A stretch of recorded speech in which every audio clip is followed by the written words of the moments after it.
Bonjour à tous, bienvenue sur Sensation. En 2023, Bernay a accueilli un centre LGBTI Normandie, une nouvelle antenne en Normandie qui fait du bien mais qui révèle parfois une demande grandissante d'un lieu d'écoute face aux thématiques LGBT+, ou aux agressions LGBT-phobes.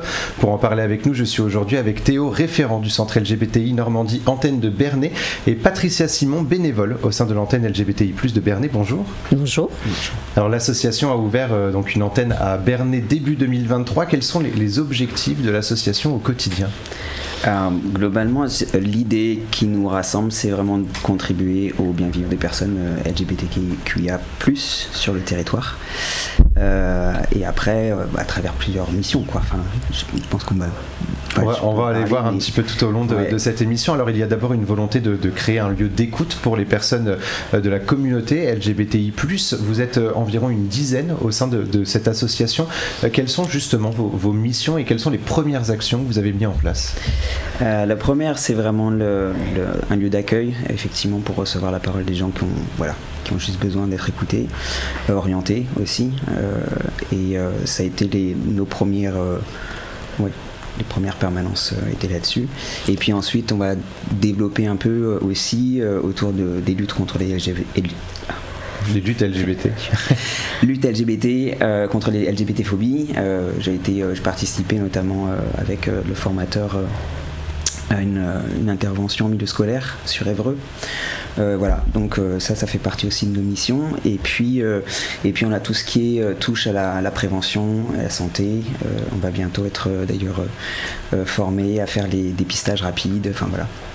Alors Bernay, ce n'est pas une grande ville et pourtant c'est ici que l'antenne a décidé de s'implanter. Est-ce que cela répondait à une demande grandissante sur le territoire ? Alors grandissante, je ne sais pas. Je suis arrivé sur Bernay et j'ai eu envie que ça se fasse. Et en fait, juste le fait de le déposer, il y a des personnes qui ont rejoint le projet, assez rapidement d'ailleurs. Tout de suite, la mairie nous a soutenus. Enfin vraiment, ça s'est vraiment très bien enchaîné. Et effectivement, il y avait du coup des envies et des besoins. Donc la rencontre s'est faite... simplement. Patricia, pour vous, il y avait justement on va pas dire cette urgence, mais cette nécessité d'avoir un lieu d'écoute pour les personnes LGBT ? Je pense que comme c'est un territoire qui est très rural, et donc on peut retrouver beaucoup d'isolement dans ce territoire, et je pense que venait de là aussi la nécessité, même si on a l'impression que Bernay c'est une petite ville et tout ça, autour on a quand même beaucoup de petites villes où les gens peuvent se sentir isolés, et je pense qu'il y aura nécessité à les soutenir, à leur donner des renseignements, éventuellement à leur procurer des refuges. On est en recherche de ces refuges justement, donc je pense qu'il y avait une réelle nécessité. Vous avez donc un rôle d'écoute, d'information et d'orientation auprès de la communauté LGBTI+, mais également auprès des citoyens. À quel moment peut-on pousser les portes de votre association ? Alors, on a des permanences 2 fois par mois, les premiers lundis et 3e jeudi de chaque mois. Et alors, le lundi, c'est 18h-20h. On a pris plutôt un horaire tardif, après les cours, après le travail. Et puis, les jeudis, c'est entre midi et 2. Ça peut être des personnes, justement, qui viennent soit travailler, soit qui sont au lycée ou au collège alentour et qui pourraient avoir besoin de venir nous rencontrer. Et à quoi servent ces permanences ? Est-ce qu'il y a des thématiques précises sur lesquelles on échange avec vous ? Pour l'instant, non. C'est vraiment ouvert à tous, à toutes sur toute problématique, quelles que soient les questions, ou même simplement envie de passer et de papoter un peu. Mais effectivement, on a déjà eu des demandes pour avoir des permanences ou des ateliers, des activités, quelque chose en lien avec des thématiques spécifiques. Et la grosse thématique qui se dégage, c'est en général autour de la transidentité. Alors Patricia, qu'est-ce qui vous a donné envie de rejoindre justement cette association et de finalement lutter à la fois pour les droits LGBT, pour ce lieu d'écoute ? J'ai deux filles qui sont homo, homosexuelle. Et bon, pour elle, au niveau familial, il n'y a pas eu de soucis et tout ça. Mais elles se sont mis en couple, entre autres une de mes filles, la cadette, qui s'est mise en couple avec une jeune fille qui a eu de très gros problèmes familiaux et d'insertion, et elle a même été hospitalisée en HP, voilà. Donc ça m'a marqué, et donc j'ai eu à cette occasion l'envie de faire quelque chose. Alors vous avez collaboré notamment avec l'association Le Trait d'Union au tout début, et vous avez finalement obtenu votre local. Alors où est-ce qu'on peut justement vous rencontrer ?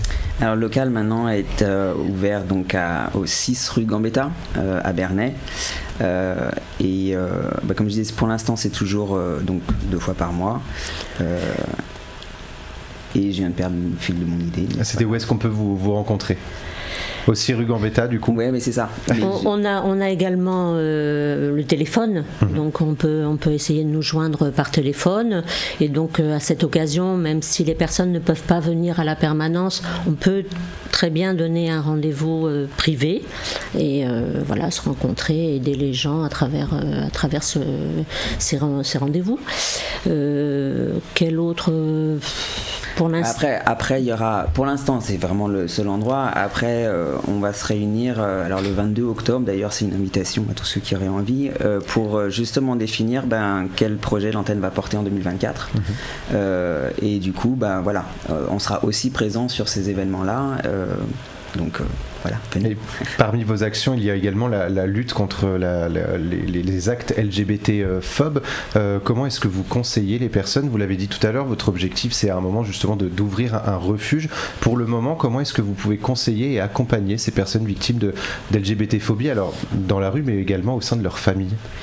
Alors, on n'a pas forcément vocation à ouvrir un refuge nous-mêmes. On est en manque de logement, et je pense que c'est une grande problématique du territoire, mais y compris pour les femmes qui subissent des violences. Voilà, c'est vraiment un souci. Cela dit, on est effectivement là pour essayer d'écouter et d'orienter les personnes en lien avec les réseaux existants, que ce soit le CCAS, que ce soit l'hôpital, que ce soit, on est un maillon sur le territoire pour essayer d'aider et d'orienter les personnes qui en ont besoin. Il est un peu trop tôt peut-être pour faire un premier bilan, parce que c'était début 2023 que vous avez ouvert cette antenne. Est-ce que vous ressentez justement que l'arrivée de l'association sur Bernay a pu libérer finalement certaines personnes, a pu aider certaines personnes à s'ouvrir, à échanger sur le sujet ? Ça commence, c'est timide, et je m'y attendais pas forcément, mais à chaque fois les personnes qu'on a rencontrées, il y a vraiment, on sent vraiment la tension qui diminue, donc il y avait besoin et les gens sont plutôt contents de nous trouver. Justement, au forum des associations où on était présente, on a rencontré quelques personnes qui ne connaissaient pas ou qui ne savaient pas et qui se sont renseignés avec ouverture d'esprit, et même auprès des enfants et tout. Donc voilà, je pense que ça fait son petit chemin. Alors quand on est mineur justement et que les questions autour de la sexualité se posent, on n'a pas toujours envie ou la confiance envers les parents, on a toujours peur de cette réaction de la part des parents. Est-ce que vous assurez justement une certaine anonymat sur ces mineurs qui viendraient vous voir au sein de l'association ? Tout à fait, c'est vraiment complètement anonyme. Voilà. Et est-ce que vous êtes en mesure justement de les conseiller sur comment échanger avec leurs parents sur le sujet ? On peut les soutenir, c'est vraiment partir de leur souhait en fait. Est-ce qu'ils souhaitent qu'on leur donne quelques billes, ou est-ce qu'ils souhaitent même qu'on les accompagne éventuellement, ou vraiment c'est construire avec elles, avec eux, ce dont ils ont besoin, ou ce qu'ils sentent serait le plus soutenant pour eux en fait. Et autre sujet, c'est la transidentité. L'année 2023 a été marquée par plusieurs polémiques autour de cette transidentité.